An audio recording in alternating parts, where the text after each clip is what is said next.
A paz do Senhor a todos. Nós estamos dando continuidade ao tema Jerusalém. Aqui na mesa continua a doutora Jurama, o doutor Albert, engenheiro, pastor Antônio Carlos, secretário-geral da Igreja Cristã Maranata, pastor Luiz Eugênio. Os títulos mais completos vão estar aí nos créditos. Hoje nós vamos continuar falando sobre Jerusalém. Eu queria só ler um texto rapidamente aqui de uma continuidade do programa anterior que nós falamos que o Senhor escolheu Jerusalém, Davi escolheu Jerusalém para ser a capital do seu reino. E por que Jerusalém é tão importante na Bíblia? O pastor Luiz Eugênio comentou aqui, mais de 800 vezes escrito no Antigo Testamento, centenas de vezes no Novo Testamento. Então, a importância de Jerusalém na Bíblia e a importância de Jerusalém na história e a importância para nós. Olha só, lá no início da Bíblia, lá em Gênesis, capítulo 9, verso 25, diz assim: E disse, maldito seja Canaã, servo dos servos seja a seus irmãos. Por que eu estou falando isso? Canaã é o pai de Jebus, ou seja, que gerou a nação dos jebuseus. Eu estou lendo isso porque alguém pode ser contencioso e pensar assim, mas Davi foi lá e tirou os jebuseus era dono da terra. Mas lá no início na Bíblia, para Noé ainda, houve uma profecia dada ali pelo Senhor na sua palavra. Ficou como uma profecia a palavra de Noé ao seu filho. Canaã será servo dos seus irmãos. Quem é o seu irmão? Sem, que gerou os semitas. Então, quem pensa nesse assunto vai entender o que eu estou falando aqui. Mas no programa de hoje, nosso programa tem o tema, o assunto arqueologia. Então hoje nós vamos falar muito de arqueologia. Eu vou passar para a nossa irmã doutora Jurama, que vai nos falar e mostrar algumas peças, alguns artefatos, alguns achados arqueológicos muito importantes. Pai Senhor. Pai Senhor, no programa passado, Davi foi bastante citado, né, pela sua conquista de Jerusalém, e Davi é uma figura muito amada, não só por nós, né, servos, crentes no Senhor, mas por Israel. O povo de Israel ama profundamente Davi. Porém, não havia nenhuma menção extra-bíblica de Davi até 1992, 93, quando foi encontrado num sítio arqueológico uma pedra basáltica, se puder projetar, e essa pedra, eles chamam a Estela de Tel Dan. Ela está, inclusive, no museu lá de Jerusalém, e ela menciona Casa de Davi. Até 1992, Davi, vamos dizer assim, era uma figura, era uma lenda, um mito, porque não havia nada provando, né? Nós vivemos da fé, mas muita gente quer viver da ciência. Então, para quem gosta de ciência, né, arqueologia é uma ciência. Está aqui, Davi, a comprovação científica da existência do rei Davi. E o interessante é que Davi, então, quando ele entra e ele conquista Jebus, né, ele conquista a Jerusalém, ele se estabelece ali. E a gente sempre tem que se transportar da Jerusalém que nós imaginamos hoje, que é aquela Jerusalém onde tem a esplanada do templo, que é onde Jesus ficou a maior parte do tempo dele, então onde se processa, né, o Novo Testamento. A gente tem que se transpor para a Jerusalém da Era do Ferro, que é a Jerusalém dos reis. Então, Davi, ele se estabelece ali, e ele se estabelece, e as marcas ficam, né? Muito interessante, porque tem um texto que fala o seguinte, segundo Samuel 5:11, e Hirão, rei de Tiro, enviou mensageiros a Davi, e madeira de cedro, e carpinteiros e pedreiros, que edificaram a Davi uma casa, ou seja, fizeram o palácio de Davi. E eles eram fenícios. Então, a arquitetura que a gente esperaria encontrar, né, no palácio de Davi era a arquitetura deles, dos fenícios. E lá, então, nesse lugar, que é na cidade de Davi, que é essa cidade que eu estou falando mais primordial, mais primitiva, foi encontrado, então, essa parte de uma coluna que se chama capitel. A gente tem uma imagem dele aí, o capitel fenício. Então, ali ela está... Isso foi uma grande descoberta, né? Ela está demonstrando, isso foi uma grande descoberta. E ali, então, naquele sítio que eles acharam Em cima esse capitel, que Jeremias, inclusive... Antes de você entrar aí nessa parte, você tinha perguntado aqui, a casa de Davi está citada aqui, ó, em Zacarias, tem outros textos, tem Zacarias aqui, Zacarias 12:10, fala aqui, ó, e sobre a casa de Davi e sobre os habitantes de Jerusalém. Então, vai citando a casa de Davi aqui, Sim. né? Que cita nessa descrição do Teldão, né? Está citando aqui em Zacarias 12:10. Essa fala de um rei, provavelmente um rei, Haddad, não é? Pode ser o Ben-Hadad, exato, que conquistou alguma coisa e está quebrada a inscrição inteira, mas aparece lá que ele teve um encontro lá com a casa de Davi. Voltar aqui rapidinho, aqui, avança de novo aqui no Teldão lá. Esse aí, exatamente isso aí, que isso aí essa inscrição de 586, né? Antes de Cristo. Mas essa descoberta que a Jeremias falou é importante porque comprova a existência de Davi, né? Davi era como se fosse um mito. Exatamente. O pessoal zombava. Para o mundo. Para o mundo e para os vizinhos ali. Os arqueologistas... Na verdade, a turma que está em segundo volta, Reis 9. Essa pedra, a conexão dela é com segundo Reis 9. Certo. Então essa estela que foi um achado mostra que de uma vez por todas acabou essa história de que Davi é um mito. Exatamente. Validou a história inteira de um povo, de uma nação e da Bíblia também. Peça grande, uma peça bem significativa, assim. Onde está escrito ali que eles passaram um giz branco. Fala exatamente naquele lugar ali, casa de Davi. Mas o interessante é que a palavra fala que nos últimos dias a ciência vai se multiplicar. Então, quantos servos de Deus trabalharam em Israel procurando e tentando achar, né? Isso está sendo muito descortinado agora, principalmente com a presença do povo judeu lá, porque eles amam muito a terra. Então, eles preservam, eles cuidam e eles... cada pedacinho lá é escavado, é até complicado. Tudo, né? A pessoa vai construir um prédio, vai construir uma casa, antes tem que se ver se tem alguma coisa ali, algum valor arqueológico, né? Então isso não pode ser de qualquer forma. Então, eu acho que interessante a localização ali do palácio, ela é bem, bem definida. Então foi achado ali, além do capitel, foram achadas as bulas. Então, uma pesquisadora, uma arqueóloga chamada Eilat Mazar, eles estavam escavando naquela região e ela, vamos dizer assim, cismou. Não, a gente tem que escavar aquele canto ali. E resultado que...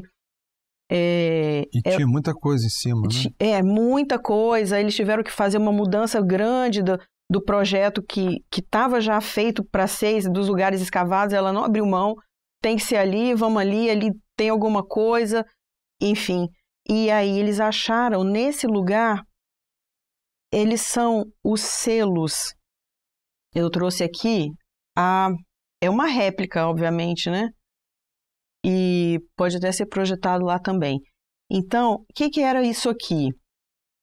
Eles tinham, nessa época dos reis, né, como muito tempo no passado, eles usavam as escritas em rolos, né, os rolos de pele ou de papiro, os pergaminhos, né? E esses rolos, eles eram destinados aos reis, eles tinham que ser recebidos, traduzidos e guardados, armazenados. E o responsável, que era algum oficial de patente lá do governo, ele vinha com essa moedinha de barro, colava e depois ele vinha com o anel dele e selava aquilo ali. E aí, o que acontece? A cidade de Jerusalém, nós sabemos que ela foi destruída 2 vezes, por sinal, né? E essa primeira destruição, quando os babilônios entraram, essas destruições, eles colocavam fogo na cidade. Eles destruíam, derrubavam as pedras e também colocavam fogo. E a gente sabe que o fogo, tudo que é palha, né, papel e couro, essas coisas vão ser destruídas. Porém, o barro, o que ele acontece quando ele vai no forno? Ele endurece. E foi isso que aconteceu. E por que a gente trouxe isso aqui? Porque isso aqui está na Bíblia. Esse nome que está aqui, desse selo, foi encontrado exatamente em Jeremias 36:10, que nos diz o seguinte. Vou ler aqui para todos.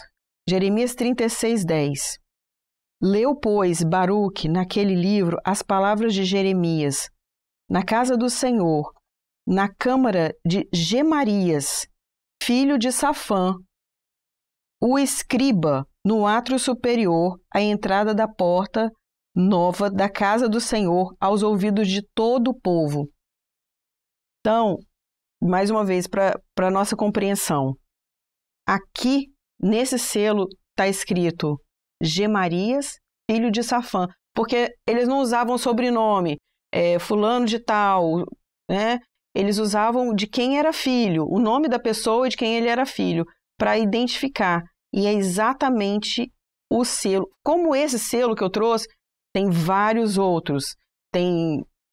Mas eu não trouxe as outras bulas, mas a gente lá encontrou essa Eliat Mazar, encontrou várias outras com os textos bíblicos batendo exatamente. E por último, porque a gente infere que ali ali se processou todo o período dos reis em Jerusalém, a partir de Davi até Zedequias. Porque essas bulas são do período do último rei, né? Jeremias 38 já também tem uma bula referente a ela, Jeremias 38, versículo 1. Então, é quando exatamente Jeremias profetiza que a cidade seria tomada pelos babilônios, né? E o rei Zedequias, ele e esses homens que levam essa notícia, por exemplo, esse Gemarias e esses outros homens, Jucal, Gedalias, eles falam para o rei, olha, dessa maneira o nosso exército ele vai ficar muito enfraquecido, porque Jeremias está falando palavras de desencorajamento, eles vão desistir de lutar, isso não é bom. O povo tem que estar animado para vencer, né, os babilônios, Nabucodonosor, enfim. E aí o que eles fazem? Esses homens têm essa trama de vamos calar Jeremias, vamos calar a voz da profecia. Isso acontece até hoje, né? E eles fazem o quê? Eles lançam Jeremias na cisterna.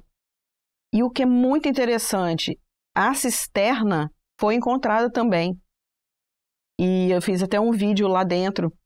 É um lugar que não está aberto para visitação, a gente entrou lá, mas assim, a gente tem o vídeo, e aí ele é lançado ali, é uma sala grande, escavada dentro da rocha, com essa abertura para o teto, que foi o lugar que eles desceram Jeremias com as cordas, né? Eles desceram por ali e essa cisterna estava coberta de lama, ela não tinha água, porque não tinha nada ali. Não tinha nada. Mas quando ele foi lançado também era lama. Ele ficou atolado ali, né? Então foi a maneira que eles acharam de calar a profecia, mas a profecia ela não volta atrás, né? E foi justamente o que aconteceu.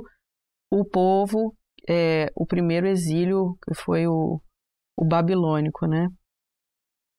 Tudo que Jurema está falando são evidências arqueológicas que comprovam, primeiramente, a passagem ou a história do povo judeu ali naquela cidade. O mundo, isso não é segredo nenhum, o mundo vive de olho em Jerusalém. Existe uma disputa muito grande ali, guerra, Israel está em guerra agora, e sempre houve a contestação dizendo, não, isso aqui sempre foi nosso. Não, a passagem do judeu por ali as evidências são várias, e o documento nosso é a Bíblia, que mostra a história de Israel em Jerusalém, e as evidências cada dia mais se encontra uma nova, alguma coisa muito clara mostrando que Jerusalém fez parte, né, da história de Israel, e é o coração de Israel está ali. Essas bulas, o capitel fenício, quer dizer, é uma evidência de que o palácio de Davi foi feito por Irão, rei de Tiro. Irão, que era rei de Tiro. Eles eram fenícios, então eles tinham uma arquitetura própria. E acharam justamente aquela arquitetura, aquele desenho do capitel fenício na região que eles escavaram, que era o Palácio de Davi. Não encontraram um palácio ali, estava tudo enterrado, eles cavaram e encontraram pedras, né? Coisas enterradas, e acharam o capitel fenício. Essa é uma evidência tão interessante, tão importante, de que aquilo foi construído pelos fenícios, que era ali o Palácio de Davi, que eles colocaram na moeda de 5 shekel, a moeda de Israel, tem essa foto do capitel fenício, que comprova a luta toda essa, né, deles, que comprova que aquilo era realmente o local do Palácio de Davi. E foi o cenário, o Palácio de Davi, que Davi construiu, foi o cenário de todos os reis que vieram depois, Salomão e os reis de Judá, que são descritos na Bíblia. Todo o cenário foi aquele palácio ali. E como Zedequias foi o último rei, ele foi levado cativo, os babilônios entraram ali, queimaram, destruíram tudo. As últimas evidências foram aquelas do tempo de Jeremias, que foi o profeta que chorou desesperadamente, tentando alertar os judeus do perigo iminente, dizendo que Nabucodonosor ia entrar, ia levar Jerusalém, ia levar eles cativos. Ele falou, chorou, cala a boca, Jeremias, jogaram ele lá você está atrapalhando aqui. Foi isso que Jurema falou. Você está enfraquecendo a moral dos homens.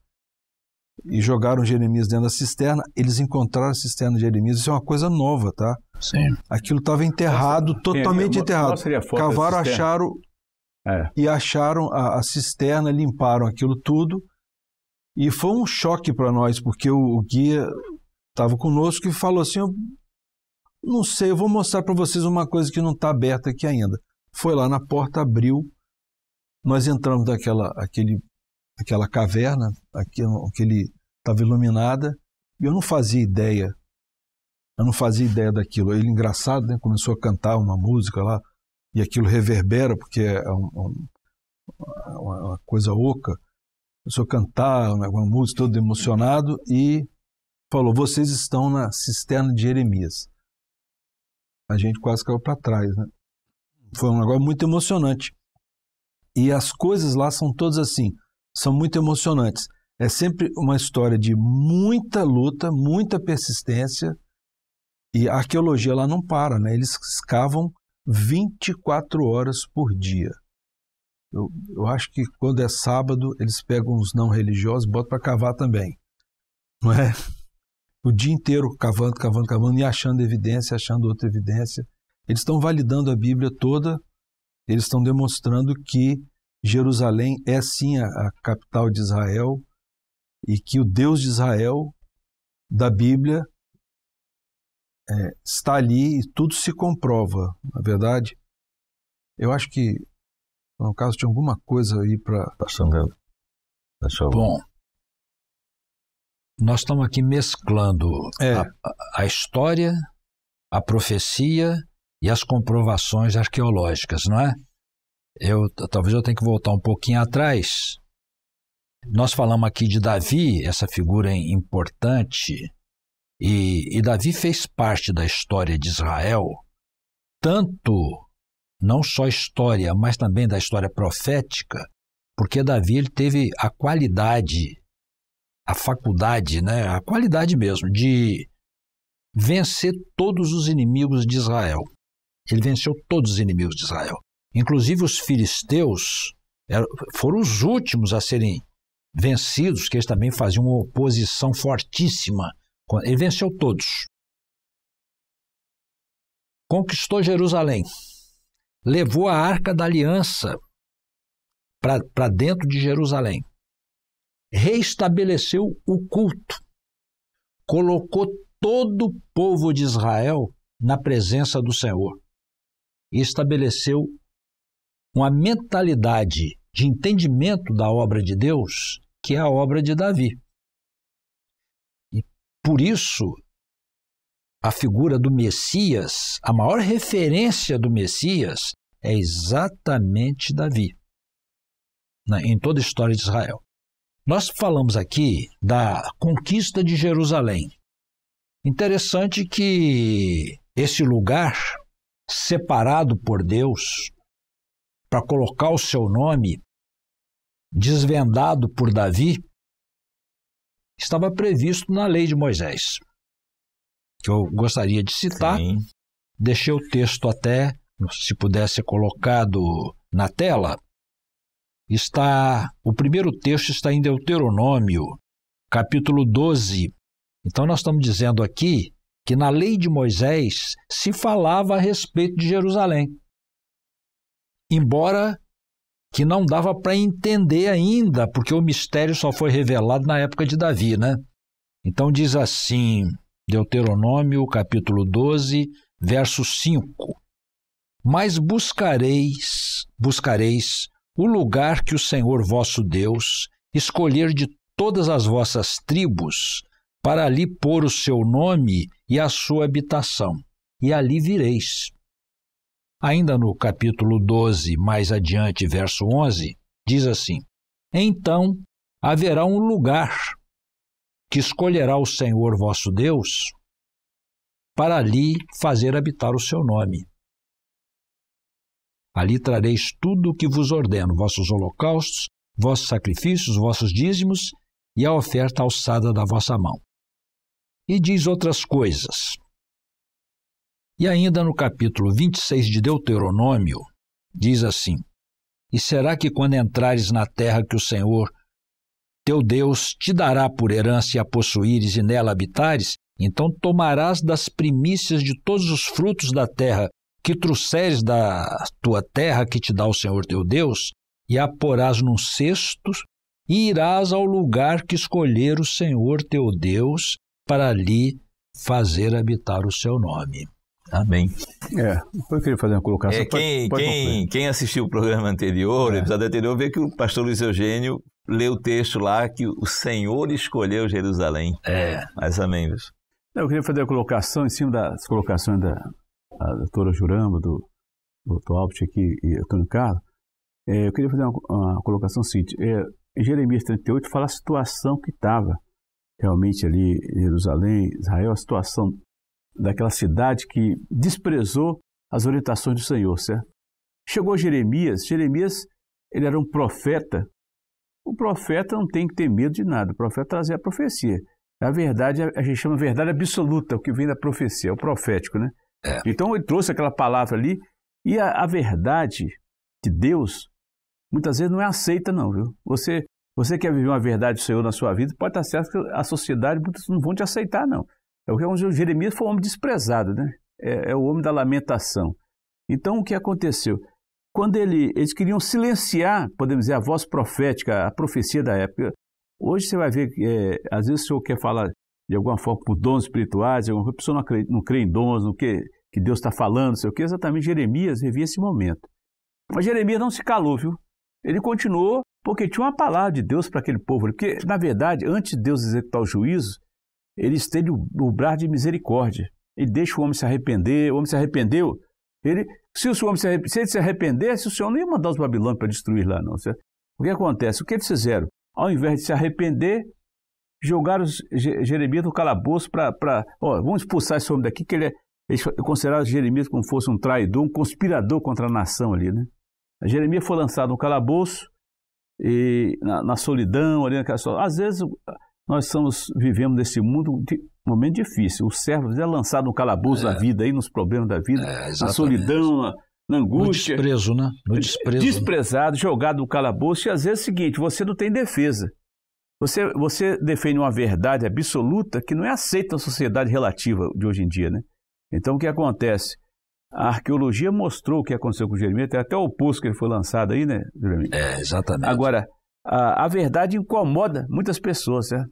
Você falar que tem a verdade de Deus na sua vida, incomoda, a gente não vai aceitar isso não. Agora, há um juízo traçado para esse mundo, viu? A Babilônia aí, que é o mundo, há um juízo traçado, determinado por Deus. Agora, o servo vai sofrer como Jeremias sofreu. Agora, lembra uma coisa, ainda bem que o Senhor mandou depois um eunuco lá, o tal do Obed-Meleque, né? Que ele viu para socorrer Jeremias, tirar Jeremias de lá. Então, o choro pode durar uma noite, mas a alegria vem pela manhã. Vai vir um momento de socorro de Deus, né? O Senhor enviou o socorro para tirar Jeremias dali, mas Jeremias, ele não esperava, como o apóstolo Paulo falava muito bem, o que eu espero, prisões e tribulações, eu não esperava boa vida, não. Mas ele foi até o final, depois mandaram ele lá para o Egito, não foi? Para o Egito, mas ele continuou com a verdade absoluta ali, contando que Deus tinha, o recado de Deus. Então, meu irmão, a palavra que nós deixamos para você é o seguinte: você pode se lançar nos calabouços da vida aí, mas nunca recua no que Deus está falando no seu coração. Não pode recuar. Recuar, vão te lançar no calabouço, vão te desprezar, vão te achar que você é isso e aquilo. Não, mas, o poço está aí. Aliás, Jeremias foi lançado no poço que queriam silenciar, que não falasse mais nada. Esse homem aqui não tem nada de bom para a gente. Não queria ouvir a voz do Senhor. Não quer ouvir. Há um mundo que não quer ouvir a voz do Senhor, né? Mas ainda bem que tem aqueles que querem ouvir, né? Aos fiéis que querem ouvir Deus falando nessa hora, né? Então isso é importante. Eu vejo o seguinte, que parecia...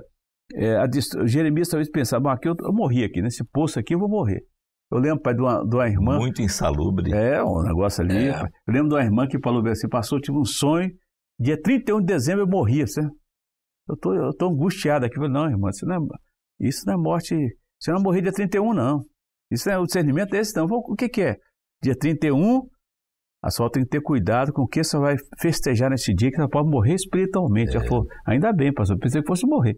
Mas olha só, mas às vezes a morte espiritual é bem pior, né? É bem pior. Mas veja só, você está sendo jogado nos calabouços da vida, mas não é para ser destruído, não. Mas não deixe de trazer a verdade de Deus para aqueles que precisam ouvir nessa hora, não, viu? A rejeição vai ter para todo mundo, não é, Alves? Amém, é verdade. Mas você não pode deixar. Você é um Jeremias da sociedade que despreza a verdade absoluta de Jesus, do Senhor, mas seja o Jeremias lançado no calabouço, mas permaneça fiel ao Senhor, né? Amém? Amém. Na EBD, eu queria que colocasse aqui a prisão, aquela parte do furo ali. Diga lá, vamos lá. Na EBD a gente está falando sobre silenciar a palavra, né? Lá no começo. A profecia, né? Silenciar a profecia. Contra a palavra, os primeiros passos contra a palavra. Então nós vemos Jeremias, o rei lá tentou silenciá-lo, colocando nessa prisão aqui. João, né, o apóstolo lá, foi colocado exilado na ilha. O que eu queria concluir o nosso episódio de hoje, eu fui em algumas prisões semelhantes a essa. Olha só, eles faziam esse buraco. Por exemplo, vai lá em Roma, a prisão Mamertina, a prisão que Paulo ficou nos últimos dias lá, ela também tem um furo assim. Eles colocavam o preso lá para baixo, soltavam.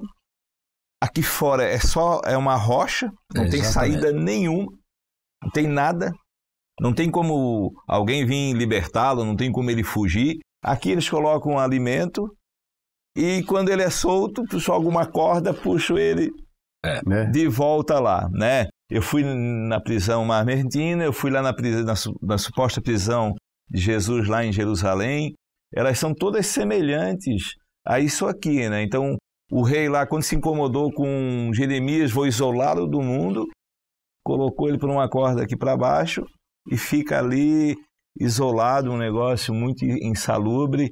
Lá, Domiciano, quando se incomodou com João, exilou ele lá na ilha de Patmos. Pelo menos João ficou ao ar livre, mas também um lugar inóspito, né? Então, é silenciar a palavra, silenciar a profecia. Então, sempre houve uma oposição, mas nós vemos aqui em todas as peças mostradas, aquilo que a arqueologia mostra, aquilo que a palavra fala. A gente ficou muito quebrantado lá na cisterna de Jeremias, porque a gente viu, além de ser uma questão arqueológica, como foi honrado pelo Senhor, né? O sofrimento dele ficou ali registrado naquele lugar. Então, é muito interessante que o Senhor ele não deixa a memória do servo dele, né? Aquilo que ele falou, aquilo que ele sofreu, não ficou no vazio, não foi perdido, né? Anos e anos se passaram e estava lá, a gente teve esse privilégio de... É isso aí. Nosso programa fica por aqui. Agradecer todos os participantes. Que o Senhor abençoe. A paz do Senhor a todos aqui na mesa. Paz do Senhor. Paz do Senhor. A paz do Senhor a todos de casa. Amém. Paz do Senhor.